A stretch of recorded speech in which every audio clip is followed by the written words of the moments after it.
attempts of détente, shuttle diplomacy, new treaties and trade agreements, conflicts remain common among the world's nations, and peace often seems but a respite between wars.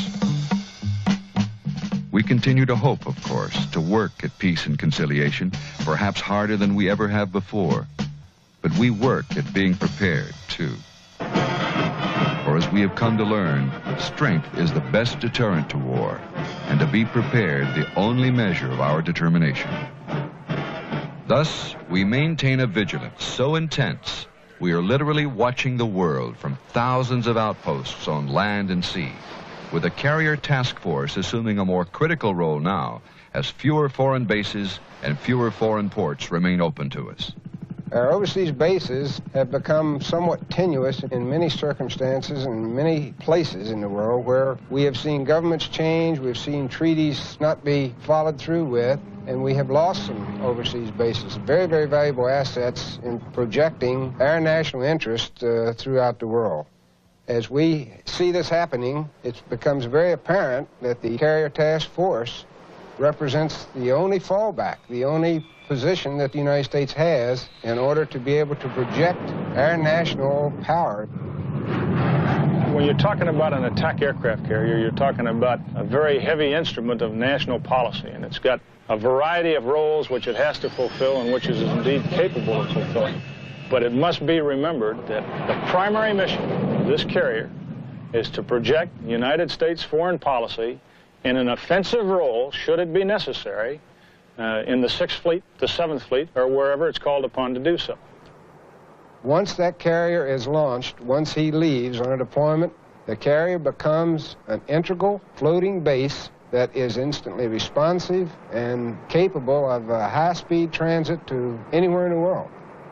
To do the job required of the carrier today calls for a combination of different aircraft, different weapon systems within the air wing, a mix effective in a major war or a brush fire, capable of handling surface and subsurface threats, and with aircraft aboard for anti-submarine warfare. It's a self-contained strike force, a marvel of efficiency and flexibility. Power and pursuit packaged in 1,000 feet of rolling deck. For all its capabilities, however, the effectiveness of the carrier is dependent on a total team effort and an understanding among the squadrons that each crew member and each airplane has an integral part to play. A mutual support essential to getting the job done. And in the final analysis, putting bombs on the target is still the primary role of the attack carrier. There are 3 attack squadrons on this ship that are capable of doing just that, carrying that offensive role to the enemy wherever it might be. And of the 3, as I've said very clearly and unequivocally in my mind, the one that has the greatest capability, the most firepower, has the longest reach, is the A-6 squadron on the carrier.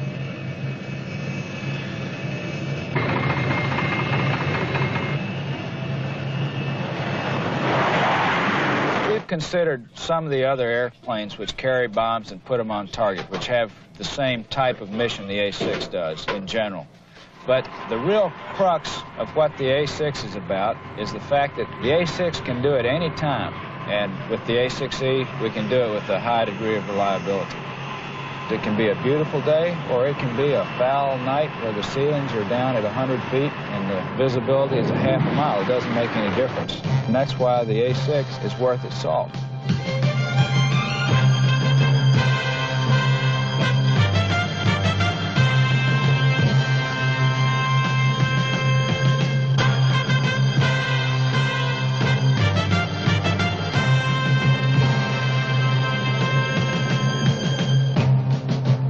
Since the German counteroffensive in the Battle of the Bulge during World War II and enemy success in Korea and Vietnam, bad weather and darkness have been key elements in greatly reducing the advantages of U.S. air power, allowing the enemy to move freely while U.S. planes sat on carrier decks and remote airfields waiting for the weather to clear. With the advent of the A-6E Intruder, however, effective U.S. air power is available round the clock in any weather conditions. One of a kind in the defense inventory, it is the only aircraft capable of penetrating thick ground fog, heavy rains, or intense cloud cover to detect, identify and attack fixed or moving enemy targets. Electronically, the A-6E is a new airplane with the latest radar, inertial navigation, and computer system, key elements in its all-weather tracking capability. But the first Intruder, the A-6A, flew early in the 1960s and made its mark in Vietnam. Since then, the airplane has gone through an extensive product development program so that today it is a most versatile weapon system, capable of leading other aircraft into target areas and handling close air support, interdiction, and deep strike missions, with a bomb load second only to the B-52. And with a new CV concept, the A-6E is now being used as an ASW vehicle as well.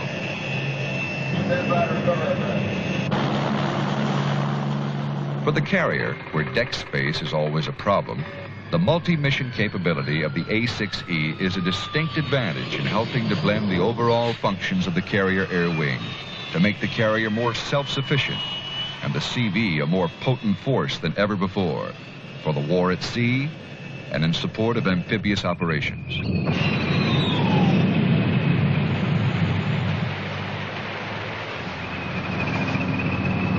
In coordinated assaults with the Marines, Air Force, and Army, Navy ships help put landing forces on the beach, while Joint Tactical Air Power provides essential air defense, reconnaissance, and close support. During the first 48 hours or so, air support is the responsibility of Air Force and Navy aircraft, as directed by the strike force, or in response to specific requests against specific targets.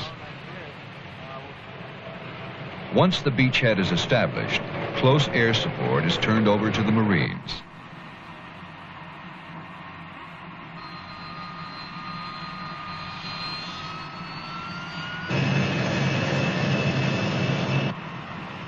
Operating a shipboard-like environment on land, taking advantage of abandoned airfields when they exist, or setting up portable landing strips, effective air support can be provided on a moment's notice, where it's needed, when it's needed.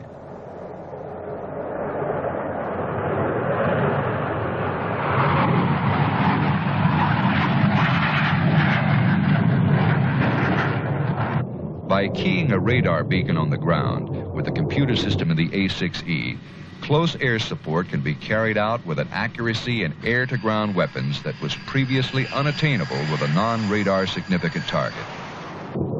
To take full advantage of the system's capabilities, Marines have put pilots in the field as forward air controllers to direct beacon operations. Proceed inbound to the following grid, 9er 36378. Advise whenever you copy target brief, over. Roger, we're proceeding 9er 36378, and go ahead with your brief. Roger, Slang 17, RADFAC brief follows. One of the things that's impressed me most with the United States Marine Corps has been its air support, not so much the aircraft as their ability to get the aircraft onto the target. And the forward air controllers know their business. Charlie Ho 17, looking good. And they know the air side and they know the ground side, and therefore the coordination is extremely good. And the response from the aircraft is good because they're talking to people of their own type. You put a pilot on the ground and you've got air eyes on the ground directing the aircraft. The RADFAC itself is kind of fantastic because it's pretty frustrating when you get out there. You've got the aircraft, you've got the enemy situation developing, but you haven't got the weather to get any kind of ordnance on the target. What this RADFAC will do for you either at night when it's essentially IFR condition or in cloudy weather where you can't see the ground, you can load up a RADFAC and essentially it's just a transponder, and he can set it up, and with his radar in the A-6, the Grumman A-6, he can paint that beacon. You can give him the important information, and he can, from that beacon, get an offset bombing point, pick it up, and destroy the enemy without ever seeing them. We were getting aircraft with ordnance on the target not more than 33 minutes after the FAC had the original mission.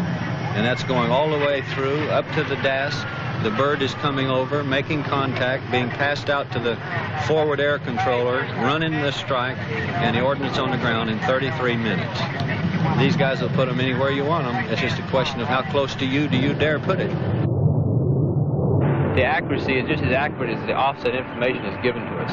We performed live beacon hops out of here on a hot pad with the E system, and our BDA is 90 over 100, and our hits are 10, 20 feet. We can get 6 bombs to go out on a practice target. With the average aviator and the average BM in the squadron, reliability and consistency of the system, we can almost guarantee a CEP of 0 on straight path attacks.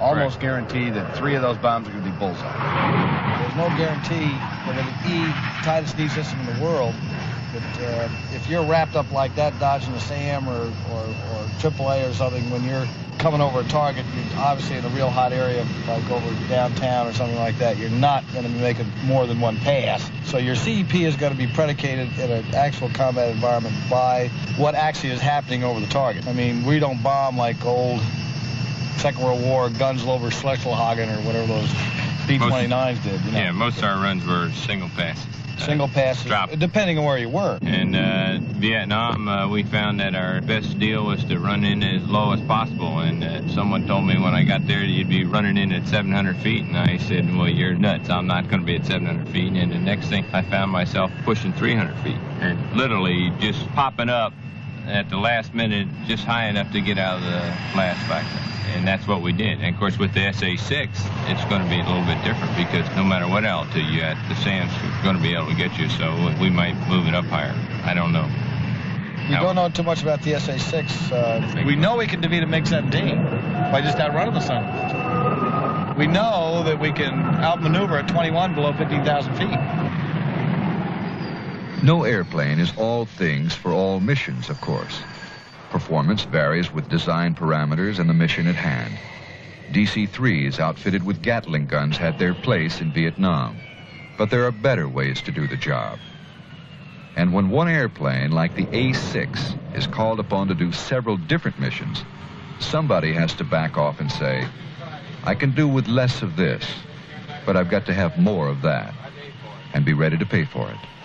Anytime you talk performance in an aircraft, you're talking about compromise, which are trade-offs depending on what you're looking for in the airplane. An attack airplane is designed for long-range, heavy payload, as opposed to a fighter aircraft, which has got to have high-speed capability and, in most cases, a better turning radius. It's fairly easy to make one that goes fast. It's difficult to make one that goes very fast and carries a large external payload.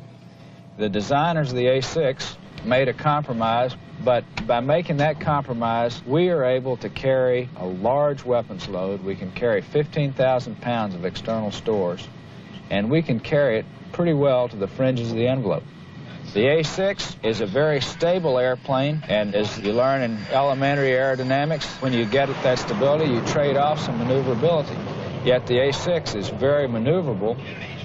You've got heavy stick forces. You feel like you might be driving a Mack truck as compared to some more maneuverable airplanes, but it will maneuver, and it'll put bombs on target in any condition. It maintains its energy. You're doing 360 knots running in on a target for a pop-up attack. You can cob it and pull up, and you'll have 300 knots for the roll-in. You'll have that airspeed. You've got a 10,000 deck to 10,000 foot pop-up capability with about a 3 to 4 mile standoff. Easily, and still have good rolling airspeed. I really don't think that there's anybody around that can take as much as we can, as far as we can, and stay as long as we can, and put it on the target with the accuracy that the A-6 can deliver the ordnance and get home with enough gas left to go to an alternate. Performance is only part of the story. The hottest airplane in the inventory isn't worth the hangar space it occupies if you can't rely on it consistently. And anytime you're dealing with a sophisticated weapon system, you're faced with problems of availability and maintainability. Readiness is what it's all about. Pilots never want to miss a sortie, and maintenance personnel pride themselves on quick turnarounds to meet demanding flight schedules. With the system reliability of the A-6E, aircraft can be turned around in 45 minutes. And intruder squadrons are making more sortie commitments with total weapon system capability. A built-in test system helps the crew determine status of the various A-6E weapon system components in a matter of minutes. A complete operational check can be accomplished in less than half an hour. Go, no-go in under 15 minutes. The crew knows exactly what they have to work with before they take off. And the bombardier navigator is often able to troubleshoot in-flight malfunctions while in the air, providing a more meaningful debrief back on the deck. To package this kind of capability in one aircraft, and then to keep that aircraft an effective fighting machine over the years in the face of constantly changing technologies and new threats, takes a lot of airplane to start with, and a continuous program of product improvement. Even now, the A-6E has improved means for acquiring and identifying targets, and for delivering weapons with greater accuracy than ever before, at night and in any weather conditions. A tram version of the Intruder with a forward-looking infrared display, or FLIR, provides television-like pictures of targets that can't be seen by the unaided eye, nor sharply delineated by the sweeping now you see it, now you don't image on a typical radar scope. Using temperature differences to generate the display, FLIR can help A-6 crew members target an enemy tank, a ship's waterline or concealed cargo, and deliver smart laser-guided weapons. Even non-radar significant road patterns and plowed fields can be clearly distinguished. The A-6E is also being equipped to deliver the Standoff Condor missile, a self-navigating, television-guided system effective at long range against ship and land-based targets.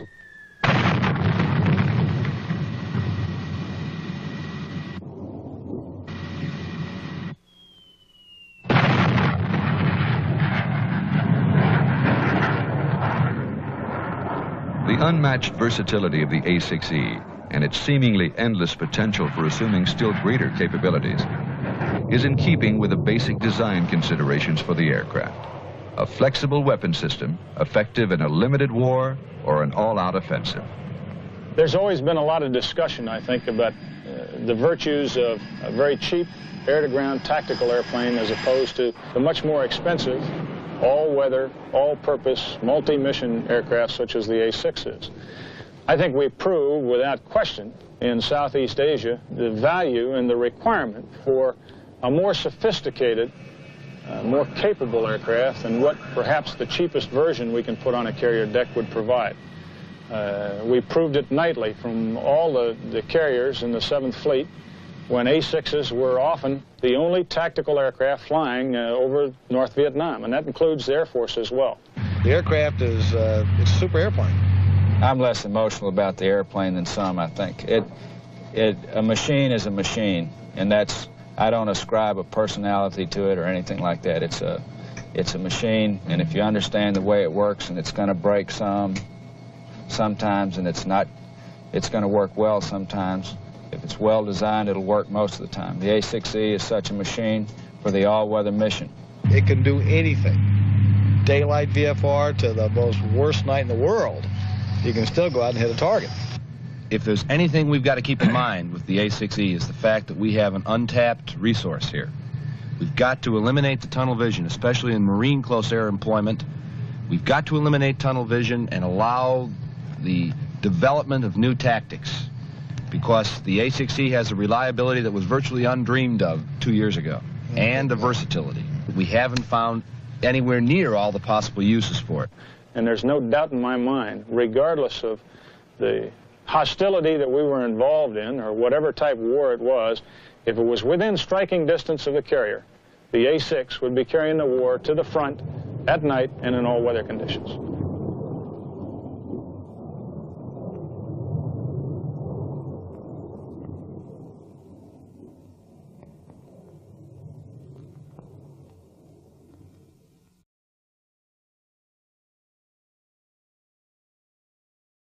Within the air wing, a mix effective in a major war or a brush fire, capable of handling surface and subsurface threats, and with aircraft aboard for anti-submarine warfare.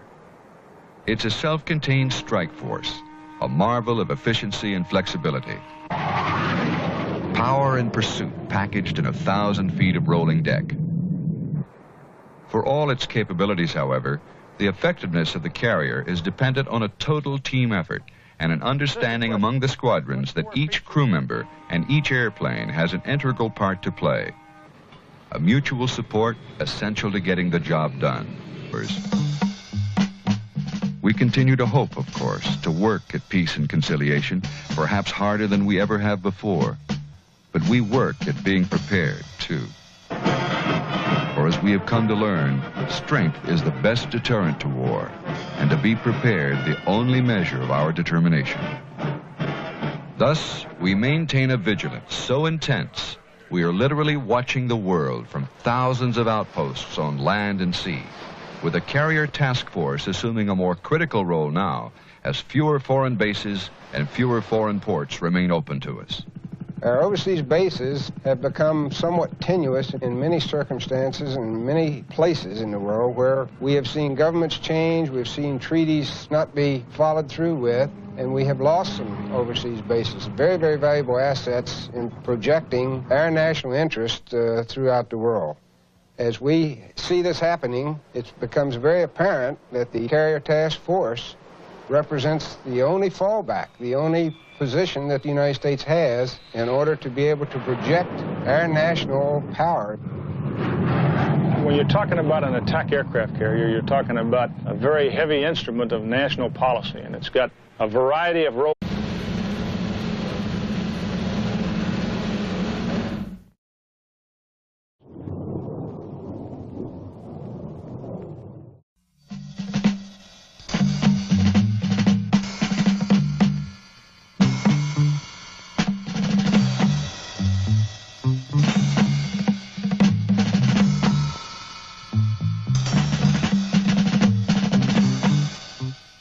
For all the hopes of détente, shuttle diplomacy, new treaties and trade agreements, conflicts remain common among the world's nations, and peace often seems but a respite between wars. Which it has to fulfill and which it is indeed capable of fulfilling. But it must be remembered that the primary mission of this carrier is to project United States foreign policy in an offensive role, should it be necessary, in the 6th Fleet, the 7th Fleet, or wherever it's called upon to do so.